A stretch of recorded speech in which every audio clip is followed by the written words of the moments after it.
Welcome back to clean news Rajasthan. चलिए देखते हैं राजस्थान की 15 फटाफट बड़ी खबरों को। जोधपुर लोकसभा सीट पर अशोक गहलोत का रहा दबदबा। राजस्थान के जोधपुर लोकसभा संसदीय क्षेत्र में अब तक हुए चुनाव में कांग्रेस का दबदबा रहा है। इस सीट से राजस्थान के पूर्व मुख्यमंत्री अशोक गहलोत सर्वाधिक 5 बार चुनाव जीतकर संसद पहुंचे हैं। जोधपुर अशोक गहलोत का गृह नगर है। यहाँ अब तक हुए लोकसभा चुनाव में कांग्रेस ने सर्वाधिक 8 बार जीत दर्ज की है, जबकि भारतीय जनता पार्टी के प्रत्याशियों ने 5 बार चुनाव जीता है। पिछले 2 चुनावों में भाजपा प्रत्याशी और केंद्रीय मंत्री गजेंद्र सिंह शेखावत ने चुनाव जीता है। वह इस बार जीत की तिकड़ी बनाने के लिए फिर चुनाव मैदान में है। इस बार गजेंद्र सिंह शेखावत का मुकाबला कांग्रेस के करण सिंह लुचियाड़ा से है, जबकि पिछले लोकसभा चुनाव में उन्होंने अशोक गहलोत के बेटे वैभव गहलोत को करीब 3.25 लाख मतों से चुनाव हराकर दूसरी बार संसद पहुंचे। सीएम भजनलाल शर्मा का भरतपुर में रोड शो। राजस्थान के मुख्यमंत्री भजनलाल शर्मा ने कल अपने गृह जिले भरतपुर में रोड शो किया।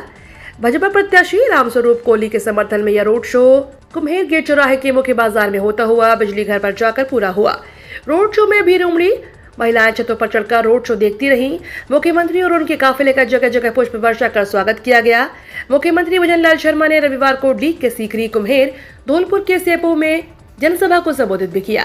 इसके बाद सोमवार को भरतपुर शहर में रोड शो निकाला गया। मुख्यमंत्री शर्मा खुली गाड़ी में लोगों का स्वागत स्वीकार करते हुए और अभिवादन करते हुए मुख्य बाजार के लक्ष्मण मंदिर, चौबुर्जा होते हुए बिजली घर चौराहा पहुंचे। रोड शो के दौरान जबरदस्त भीड़ रही। राजस्थान में लागू होगा तबादलों का ओडिशा मॉडल। राजस्थान में एक बार फिर से सत्ता के गलियारों में भविष्य में नीति के साथ तबादले किए जाने की गूंज सुनाई देने लगी है। बताया जा रहा है कि भजनलाल सरकार लोकसभा चुनाव के बाद तबादला नीति ला सकती है। इसके लिए आईटी स्तर पर कवायद करके पोर्टल बनाया जाएगा। विभागों को 2 श्रेणियों में विभाजित किया जाएगा। जरूरत के हिसाब से तबादले किए जाएंगे। इसमें कर्मचारी को 5 साल तक एक ही विभाग या सेक्शन में नहीं रखने और 2 साल तक ग्रामीण क्षेत्रों में पोस्टिंग करने, वहीं डार्क जोन में 3 साल की सेवा के बाद तबादले किए जाने के प्रावधान किए जाएंगे। पूर्व सीएम अशोक गहलोत के बेटे की राह में भूत बनकर आए लाल डायरी। बीते 2019 के लोकसभा चुनाव में अपने गृह क्षेत्र जोधपुर से हारने के बाद पूर्व मुख्यमंत्री अशोक गहलोत के बेटे वैभव गहलोत इस बार दूसरी सीट से मैदान में उतरे हैं। जालौर सिरोही के भाग्य आजमा रहे वैभव गहलोत की सीट फिलहाल फंसी हुई नजर आ रही है। फलौदी सट्टा बाजार का दावा है कि वह चुनाव हार भी सकते हैं। हालांकि वैभव गहलोत जीत के लिए हर संभव प्रयास कर रहे हैं। इस बार उनका प्रचार पहले के मुकाबले काफी अलग है। कांग्रेस कार्यकर्ता ही नहीं बल्कि उनके पिता और पूर्व सीएम अशोक गहलोत के साथ पत्नी हिमांशी गहलोत और बेटी कश्मीनी गहलोत भी चुनाव प्रचार में जुटी हुई है। शेखावत बोले, कांग्रेस वादों के साथ विश्वासघात करती है। देश में लोकसभा चुनाव को लेकर भारतीय जनता पार्टी मिशन 400 पार सीटों पर विजय के लक्ष्य को लेकर चल रही है। इस लक्ष्य को साधने के लिए कल मोदी सरकार 3 के लिए अपना विजन डॉक्यूमेंट जारी किया। जोधपुर के चुनावी रण में करण सिंह लुचियाड़ा और गजेंद्र सिंह शेखावत हैं। जोधपुर सीट पर दूसरे चरण में मतदान 26 अप्रैल को कराए जाएंगे। मेरी इज्जत नहीं रखी, मंच छोड़कर चले गए कैबिनेट मंत्री किरोड़ी लाल। राजस्थान में मंत्री किरोड़ी लाल मीणा नाराज हो चुके हैं। दरअसल बस्सी में आयोजित जनसभा में भीड़ नहीं जुटने से नाराज हो गए। किरोड़ी लाल भीड़ कम जुटने पर भाजपा मंडल पदाधिकारियों को फटकार लगाए, स्टेज से मंच छोड़कर चले गए। किरोड़ी ने कहा कि विधानसभा चुनाव में ईमानदार व्यक्ति को हराकर मेरी इज्जत नहीं रखी तो अब क्या रखोगे। मोदी जी को फोन कर बोल देता हूं कि बस्ती के लोग तो बिल्कुल पागल हो गए हैं। किरोड़ी लाल दौसा से बीजेपी के प्रत्याशी कन्हैया लाल मीणा के समर्थन में जनसभा करने गए थे। उल्लेखनीय है कि दौसा किरोड़ी लाल के प्रभाव वाला जिला माना जाता है। ऐसे में किरोड़ी लाल बीजेपी को जिताने के लिए कड़ी मेहनत भी कर रहे हैं, लेकिन जिस तरह से उनकी सभाओं में भीड़ कम जुटी है, यह चिंता पैदा कर सकती है। कांग्रेस की जीत से मंत्री पद नहीं जाएगा। राजस्थान के पूर्व डिप्टी सीएम सचिन पायलट ने किरोड़ी लाल मीणा पर निशाना साधा है। बांदीकुई में उन्होंने मीडिया से बातचीत में कहा कि भाजपा के कुछ नेता गांव-गांव कसम दिलवा रहे हैं। मैं आपसे फिर कहता हूं, मुरारी लाल के संसद बनने से और कांग्रेस की जीत से किसी मंत्री का पद जाने वाला नहीं है। कुछ लोग मंत्री पद छोड़ने की बात कर रहे हैं। मैं उनसे कहता हूं कि बड़ी मुश्किल से यह पद मिला है, इसे छोड़ना मत। इसलिए आपको कांग्रेस के पक्ष में मतदान करके मुरारी लाल जी को जिताकर भेजें, हमारे हाथ मजबूत करें। श्याम बाबा के भक्तों के लिए बड़ी खुशखबरी, चलेगी नई ट्रेन। राजस्थान में बसे बाबा श्याम के दर्शन के लिए लाखों भक्त रोज राजस्थान के सीकर के कई सारे साधनों से पहुंचते हैं। जो भी भक्त आने वाले समय में बाबा के दर्शन करने का मन बना रहे हैं, उन सभी भक्तों के लिए खुशखबरी है। IRCTC ने बाबा के भक्तों के लिए एक बड़ा निर्णय लिया है। IRCTC ने भारत गौरव पर्यटक यात्री ट्रेन के दायरे को बढ़ा दिया है। IRCTC ने कहा कि अब यह ट्रेन उत्तर दर्शन यात्रा के साथ साथ बाबा श्याम के दर्शन के लिए रेल सेवा शुरू की गई है, जो कोटा होकर जाएगी। आपको बता दें, रिपोर्ट के अनुसार मध्य प्रदेश के यात्रियों के लिए रेलवे ने भारत गौरव पर्यटक ट्रेन का संचालन किया है। यह ट्रेन 5 जून से शुरू होगी और राजस्थान के कोटा से उत्तर दर्शन के साथ खाटू बाबा के दर्शन के लिए रवाना होगी। खत्म होने वाला है RBSE 10वीं 12वीं के छात्रों का इंतजार। राजस्थान माध्यमिक शिक्षा बोर्ड 10वीं 12वीं के नतीजे जल्द ही जारी करने वाला है। रिपोर्ट्स के मुताबिक यह इंतजार जल्द ही खत्म होने वाला है। राजस्थान बोर्ड 10वीं और 12वीं के उत्तर पुस्तिकाओं का मूल्यांकन यानी जांच शुरू हो चुकी है। माना जा रहा है कि जो अप्रैल के अंत तक पूरा हो जाएगा।